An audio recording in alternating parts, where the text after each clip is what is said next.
وأحسن منك لم تر قط عيني وأجمل منك لم تلد النساء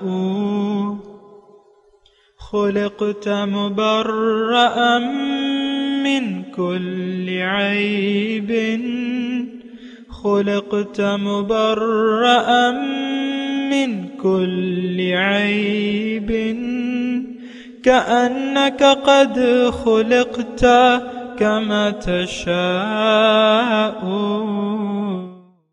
كتاب أنزلناه إليك مبارك ليدبروا آياته وليتذكر أولو الألباب. یہ کتاب برکت والی ہے جسے ہم نے آپ کی طرف نازل فرمایا ہے تاکہ دانش مند لوگ اس کی آیتوں میں غور و فکر کریں اور نصیحت حاصل کریں. اللہم صلی علی سیدنا محمد وعلی آل سیدنا محمد بعدد کل ذرۃ مئۃ الف الف مرت. سامعین و ناظرین اکرام، السلام علیکم ورحمۃ اللہ وبرکاتہ. سامعین اکرام، سورہ نحل آیت نمبر 45 سے 47 اور سبق نمبر 1148. آج کا موضوع ہم نے کیا ہدایت خداوندی سے منہ موڑ لیا ہے. اس کے ساتھ آج کے سبق کا آغاز کرتے ہیں. سب سے پہلے گزشتہ سبق کا اعادہ ہوگا. اعوذ باللہ من الشیطان الرجیم. پناہ مانگتا ہوں میں اللہ کی شیطان مردود سے. بسم اللہ الرحمن الرحیم. شروع اللہ کے نام سے جو بڑا مہربان نہایت رحم والا ہے. وما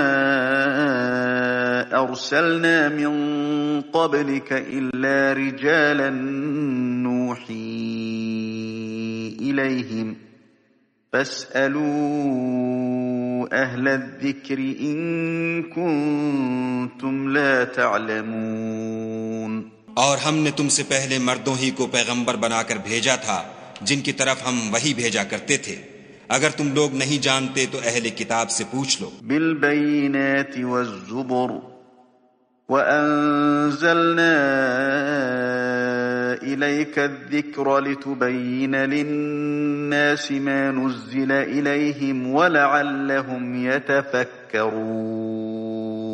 اور ان پیغمبروں کو دلیلیں اور کتابیں دے کر بھیجا تھا اور ہم نے تم پر بھی یہ کتاب نازل کی ہے تاکہ جو ارشادات لوگوں پر نازل ہوئے ہیں وہ ان پر ظاہر کر دو اور تاکہ وہ غور کریں. سامعین اکرام، سورہ نحل آیت نمبر 43. وما ارسلنا من قبلک الا رجالا، اور نہیں بھجوایا میں نے آپ سے پہلے مگر وہ مرد ہی تھے. نوحی الیہم، جن کی طرف ہم نے وحی کی. فاسألوا اہل الذکر ان کنتم لا تعلمون، تو اگر تم نہیں جانتے تو اہل ذکر سے پوچھ لو. یہ تمام پیغمبران بالبینات والزبر، بینات روشن نشانیاں یا دلائل لے کے آئے تھے اور کتاب بھی.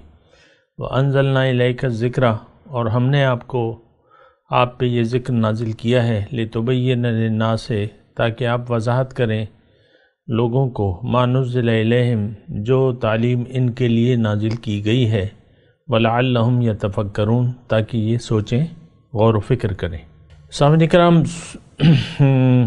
مضامین سورہ نحل کے ہیں اور یہ دو آیاتیں جو ہیں بڑی اہم ہیں، اور اس میں ایک میسج یہ ہے کہ یہ قرآن ہمارے لیے ہے. پیغمبر ہمارے لیے آئے ہیں، ہماری ہدایت کے لیے، ہمیں ہدایت دینے کے لیے، ہمیں صراط مستقیم بتانے کے لیے. تو اب دیکھیں، آج کل کا جو معاشرہ ہے وہ تو آپ کو میں بتا رہا ہوں، آپ خود بھی دیکھ رہے ہیں. ہمارا کوئی خیال نہیں ہے، آخرت کی تیاری کا ہمارا کوئی رجحان نہیں ہے معاشرے میں. ہم لوگ ظاہردار لوگ ہیں، ظاہر پر مر مٹے ہیں ہم.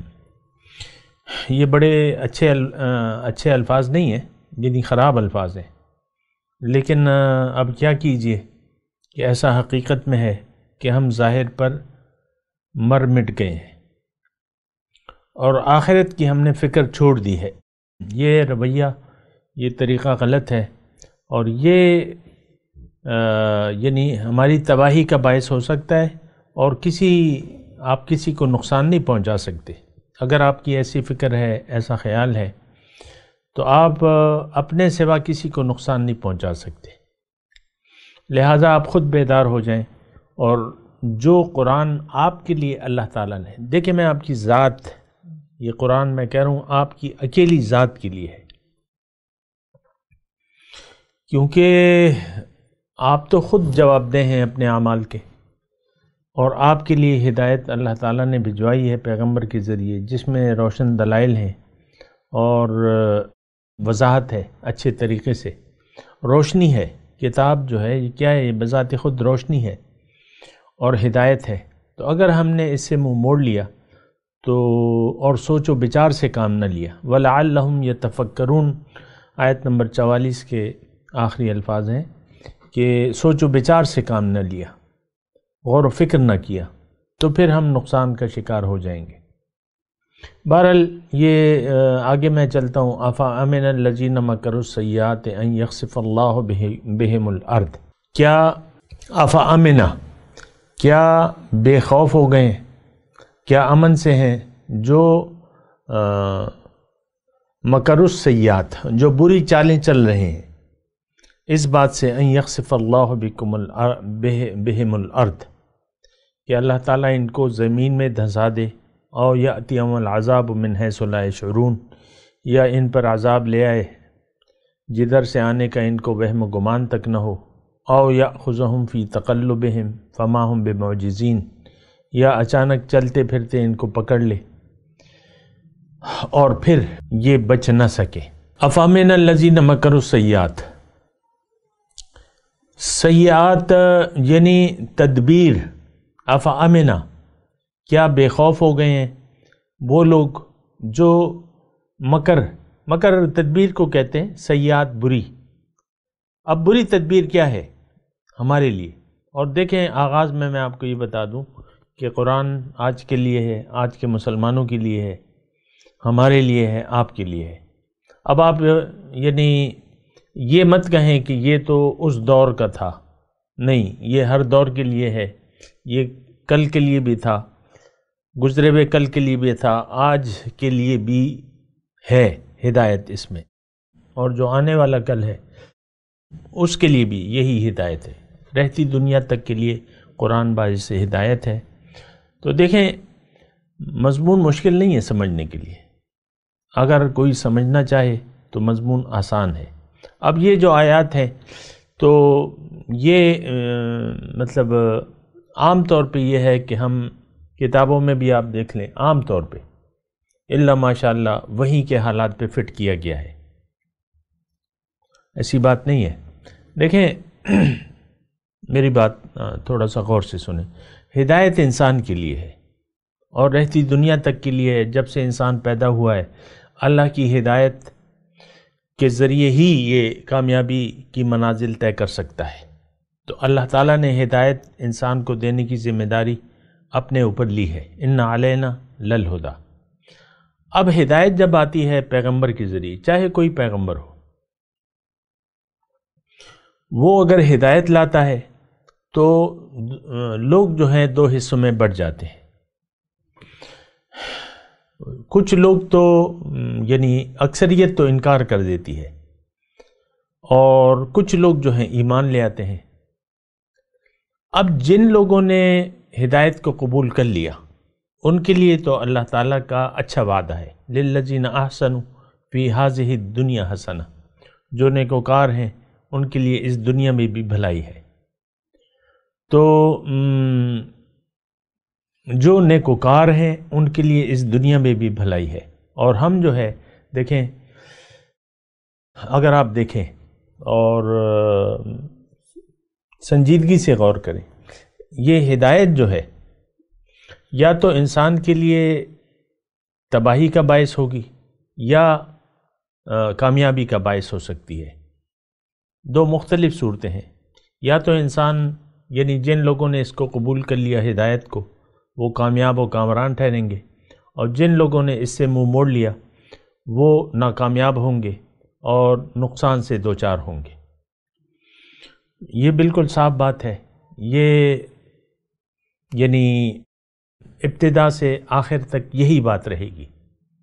پیغمبر آئے ہیں بالہدا و دین الحق، ہدایت اور دین حق کے ساتھ۔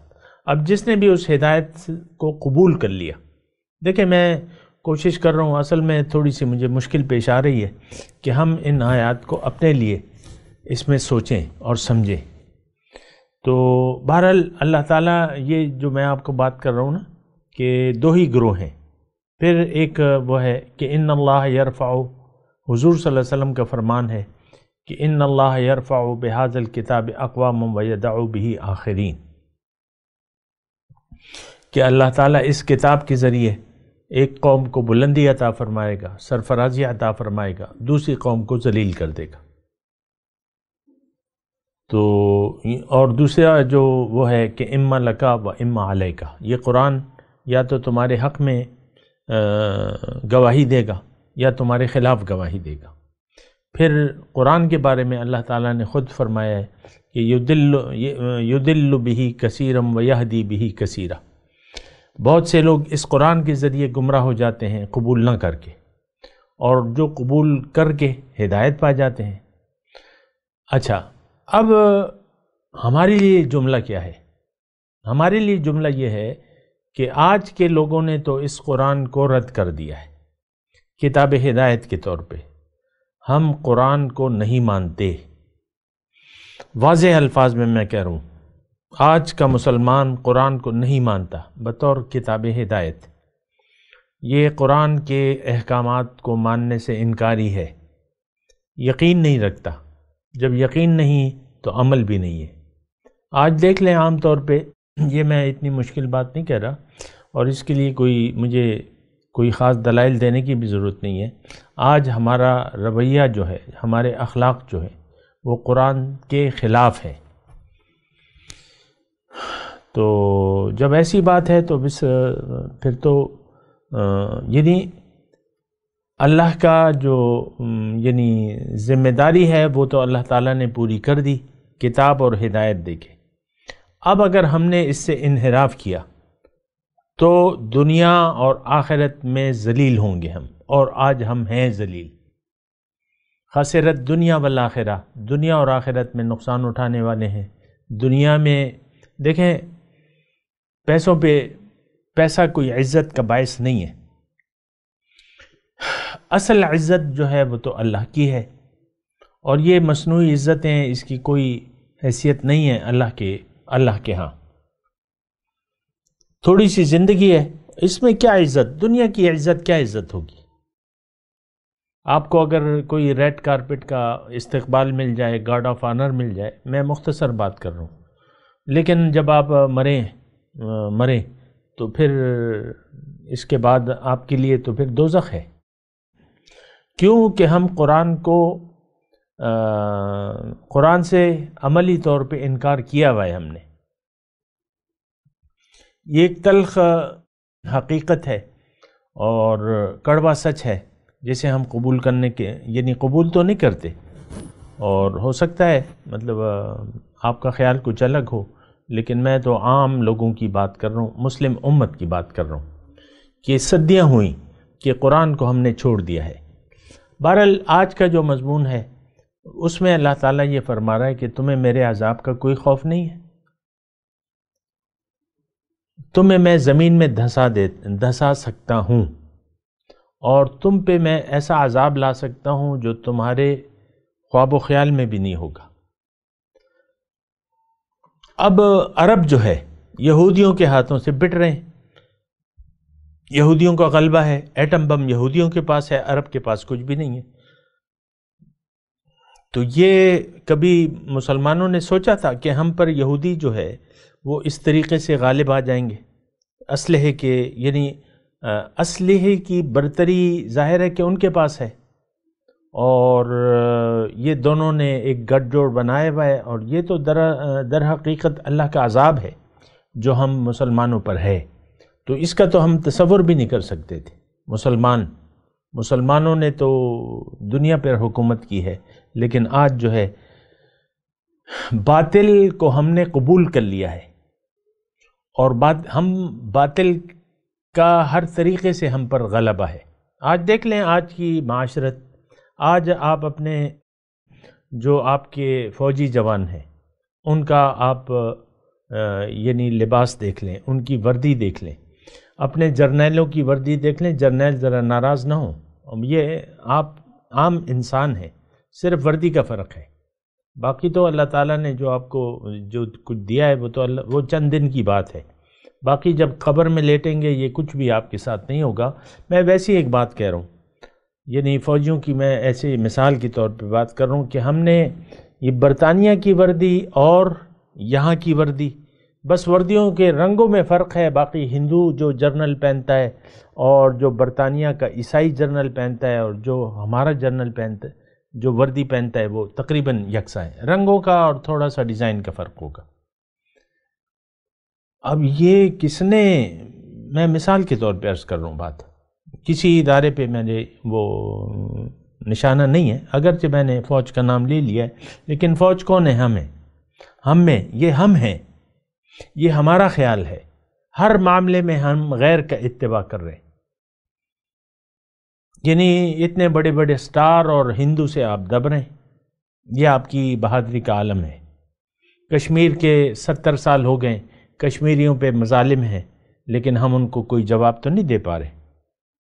ہندوستان میں مسلمانوں پہ، ہمارے بہن بھائیوں پہ مظالم ہو رہے ہیں، بری طرح پٹ رہے ہیں، برما میں مسلمانوں پہ مظالم ہیں، چین میں ہمارے مسلمانوں پہ مظالم ہیں، اور لیکن ہم کوئی جواب تو نہیں دے رہے، ایک آواز نہیں بلند ہو رہی، اور آواز کیا، رسمی طور پہ اگر آپ مذمت کریں بھارت کی تو وہ تو رسمی طور پہ ہوتی ہے، چین کی تو آپ مذمت بھی نہیں کرتے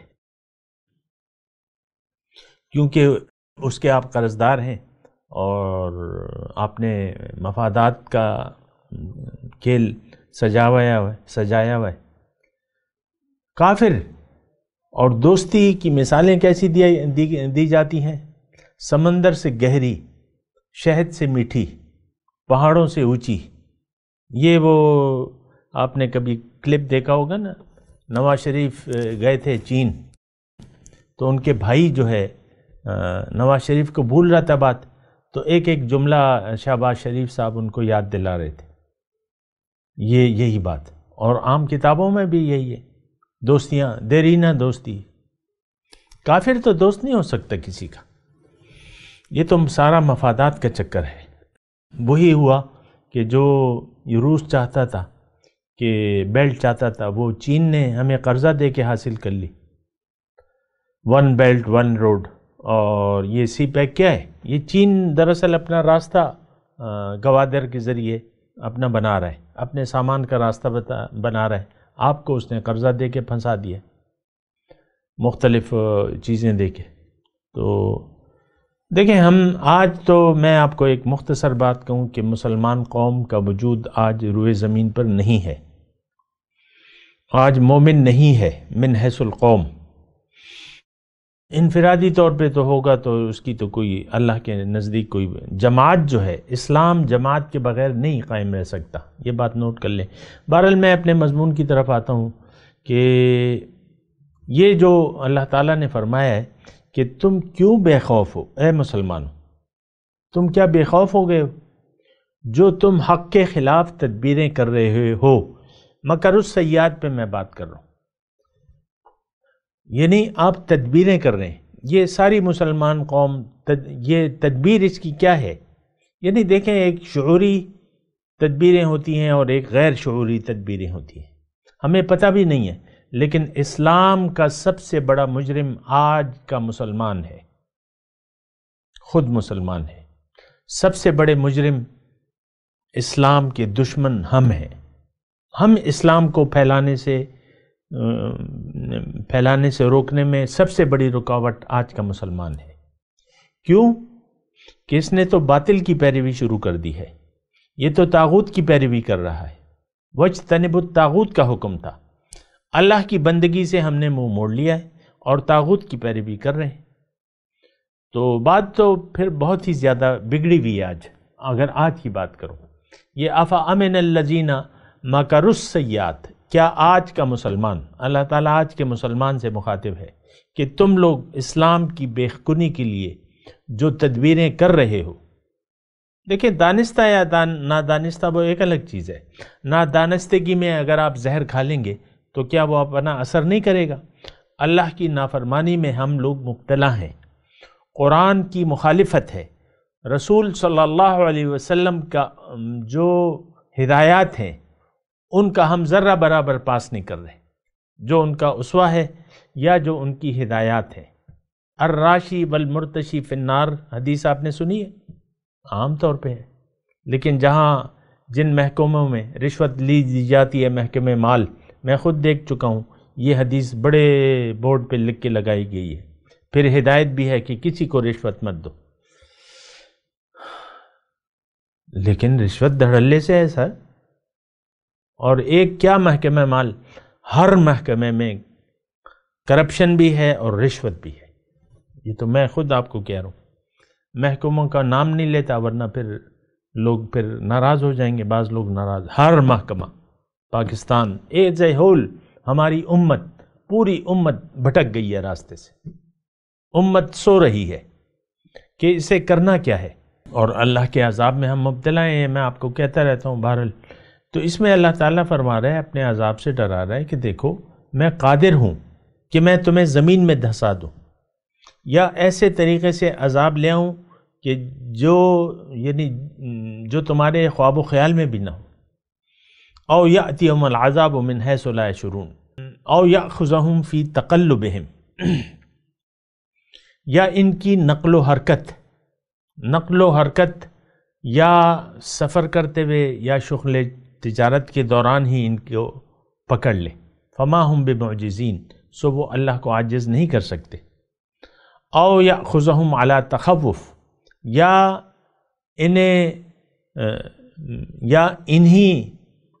ان کے خوفزدہ ہونے پر پکڑ لے۔ فإن ربکم لرؤوف الرحیم، لیکن تمہارا رب تم پر اے مسلمانوں بڑا شفیق ہے، مہربان ہے، لیکن تمہیں اپنا رویہ بدلنے کی ضرورت ہے۔ یعنی یہ سب کچھ اللہ تعالیٰ کر سکتا ہے، اچانک ہماری گرفت ہو سکتی ہے، انفرادی طور پہ بھی اجتماعی طور پہ بھی۔ دیکھیں یعنی گناہوں میں ہم مصروف ہیں، ایک عام بات میں کر رہا ہوں، گناہوں میں ہم مصروف ہیں، اور اسی گناہوں میں، گناہ کیا ہے؟ اللہ سے بے رخی اور غیر اللہ کی طرف التفات، اسی میں ہم مصروف ہیں اور اسی میں ہماری موت آ رہی ہے۔ اکثریت مسلمانوں کی تو بھٹکی ہوئی ہے، آخرت پر اس کا ایمان نہیں ہے، اسی دنیا کے مشاغل میں ہم مصروف ہیں اور اسی میں ہم جان دے دیتے ہیں۔ تو موت تو برحق ہے نا، موت کو تو ہم مانتے ہیں نا، مانے یا نہ مانے موت تو آئے گی۔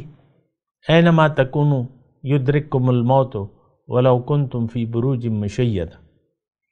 دیکھیں ہمیں اپنے اوپر اختیار حاصل نہیں ہے، ہم سارے ٹوٹلی جو ہیں اللہ تعالیٰ کے اختیار میں ہیں، اللہ کے قبضے قدرت میں ہیں، اور اللہ کی وجہ سے ہی ہمیں مہلت مل رہی ہے۔ یہاں اللہ تعالیٰ فرما رہا ہے کہ دیکھو اگر میں تمہاری ایسی پکڑ نہیں کر رہا، میں تمہیں زمین میں نہیں دھسا رہا، یا تم پہ عذاب ایسا نہیں میں لا رہا، تو اس کی وجہ میری شفقت ہے اور میری مہربانی ہے۔ فَإِنَّ رَبَّكُمْ لَرَؤُوفُ الرَّحِيمُ، تو بے شک تمہارا رب بڑا شفیق ہے اور نہایت مہربان ہے۔ تو دیکھیں یہ تو اللہ تعالیٰ کی مہربانی ہے۔ صدیاں ہو گئیں کہ ہم اللہ سے غافل ہیں، اللہ کی یاد سے ہمارے دل غافل ہیں، اور دنیا کی یاد سے ہمارے دل آباد ہیں۔ اب مسئلہ، آج کا جو مسئلہ ہے وہ یہ ہے کہ ہم غافل رہنا چاہتے ہیں اور اللہ کو اپنا مقصود نہیں بنانا چاہتے، مقصود حیات۔ اچھا، پھر مسئلہ یہ ہے کہ اللہ کی کامل بندگی بھی ہم نہیں چاہتے، ایمان باللہ نہ ہمارا ہے اور اگر کوئی داعی ہمیں ایمان کی حقیقت سے آگاہ کرے تو اس طریقے کا ایمان جو حقیقت میں ایمان باللہ ہے، ایسا ایمان ہم نہیں لانا چاہتے۔ اللہ کے سامنے نہ ہم انفرادی طور پر بھی سر جھکانے کے لیے تیار ہیں، نہ اجتماعی طور پہ۔ ہم باغی ہیں اور باغی رہنا چاہتے ہیں۔ ہم ایک نافرمان قوم ہیں اور نافرمان رہنا چاہتے ہیں۔ اور یہ بڑی جو ہے خطرناک باتیں ہیں جو کچھ بھی میں کہہ رہا ہوں، یعنی آخرت کے لحاظ سے اور دنیا کے لحاظ سے۔ دنیا کے لحاظ سے تو آپ مجھ سے یہ بات نوٹ کر لیں کہ قرآن میں لکھا ہے کہ من اعرض عن ذکری وان لہ معیشۃ ضنکا، جس نے بھی میری یاد سے منہ موڑ لیا اس کی زندگی میں اس پر تنگ کر دوں گا۔ وَنَحْشُرُهُ يَوْمَ الْقِيَامَةِ أَعْمَى، اور قیامت کے دن میں اس کو اندھا اٹھاؤں گا۔ تو دیکھیں دنیا کی زندگی ہماری خراب ہے۔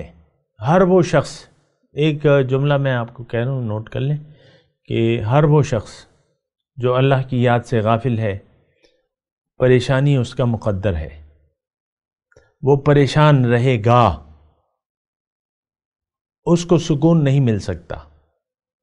جو اللہ کی یاد سے غافل، جس کا دل اللہ کی یاد سے غافل ہے، جس نے اللہ کی یاد سے منہ موڑ لیا ہے، وہ پریشان رہے گا، ساری زندگی پریشان رہے گا۔ آپ اپنی پریشانیوں کو دیکھ لیں، اگر آپ پریشان ہیں، اور آپ دیکھ لیں اپنے گزشتہ جو آپ نے 10 سال گزارے ہیں یا 20 سال جو بھی گزارے ہیں، وہ سارے کے سارے پریشانی میں گزرے ہیں۔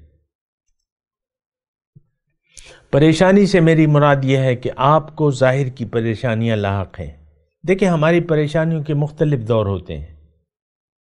بچہ اپنے کھلونے کے لیے، کھیلنے کے لیے پریشان ہے کہ مجھ پہ پڑھائی کا بوجھ زیادہ ہے، کھیلنے کے لیے وقت نہیں ملتا، مثال کے طور پہ۔ لیکن وہ تو بچے ہیں، چلیں، یہ آگے جب آپ بڑھتے ہیں اور آپ عاقل اور بالغ ہو جاتے ہیں اور آپ حق کو بھلا کے باطل کا انتخاب کر لیتے ہیں بحیثیت مقصود حیات، دنیا کو آپ ترجیح دیتے ہیں آخرت پر، تو آپ یعنی آپ کا حال برا ہونا ہے۔ یہ بات نوٹ کر لیں، یہ قرآن اللہ تعالیٰ نے یہ بات بتا دی ہے۔ دیکھیں آپ اصل میں جب ہم دنیا کا انتخاب کرتے ہیں بطور مقصود حیات، تو دراصل ہم جہنم کا انتخاب کر لیتے ہیں اپنے لیے، دنیا میں بھی اور آخرت میں۔ دنیا میں یہ پریشانیاں ہمارا مقدر ہیں اور آخرت میں جو ہے وہ رسوائی ہے اور ذلت ہے، جو بھی ہے۔ بہرحال میں تلاوت کرتا ہوں، میرے ساتھ دہرائیے۔ اعوذ باللہ من الشیطان الرجیم، بسم اللہ الرحمن الرحیم۔ ترجمہ سنا دیں صرف۔ افامن الذین مکروا السیئات، کیا دین کے خلاف تدبیریں کرنے والے اس بات سے بے خوف ہیں ان یخسف اللہ بہم الارض، کہ اللہ تعالیٰ انہیں زمین میں دھسا دے، او یأتیہم العذاب من حیث لا یشعرون، یا ان پہ عذاب آئے ایسی جگہ سے جہاں سے ان کا گمان بھی نہ ہو، او یأخذہم فی تقلبہم، یا چلتے پھرتے ان کی پکڑ کر لے، فما ہم بمعجزین، سو وہ اللہ کو عاجز نہیں کر سکتے، او یأخذہم علی تخوف، یا خوف کی وجہ سے ان کی پکڑ کر لے، خوف کے ذریعے۔ فإن ربکم لرؤوف الرحیم، تو بے شک تمہارا رب بڑا شفیق اور نہایت مہربان ہے۔ اب ان آیات کی تلاوت اور ترجمہ۔ اعوذ باللہ من الشیطان الرجیم، پناہ مانگتا ہوں میں اللہ کی شیطان مردود سے۔ بسم اللہ الرحمن الرحیم، شروع اللہ کے نام سے جو بڑا مہربان نہایت رحم والا ہے۔ افأمن الذین مکروا السیئات ان یخسف اللہ بهم الارض او یأتیہم العذاب من حیث لا یشعرون، کیا جو لوگ بری بری چالیں چلتے ہیں اس بات سے بے خوف ہیں کہ خدا ان کو زمین میں دھسا دے یا ایسی طرف سے ان پر عذاب آ جائے جہاں سے ان کو خبر ہی نہ ہو؟ أو يأخذهم في تقلبهم فما هم بمعجزين یا ان کو چلتے پھرتے پکڑ لے وہ خدا کو عاجز نہیں کر سکتے۔ أو يأخذهم على تخوف فإن ربكم لرؤوف رحيم یا جب ان کو عذاب کا ڈر پیدا ہو گیا ہو تو ان کو پکڑ لے، بے شک تمہارا پروردگار بہت شفقت کرنے والا اور مہربان ہے۔ اس کے ساتھ ہی آج کے درس کا وقت اختتام کو پہنچا۔ اگلے درس میں انشاءاللہ ملاقات ہوگی۔ وآخر دعوانا ان الحمد للہ رب العالمین۔ مولاي صل وسلم دائما ابدا على حبيبك خير الخلق كلهم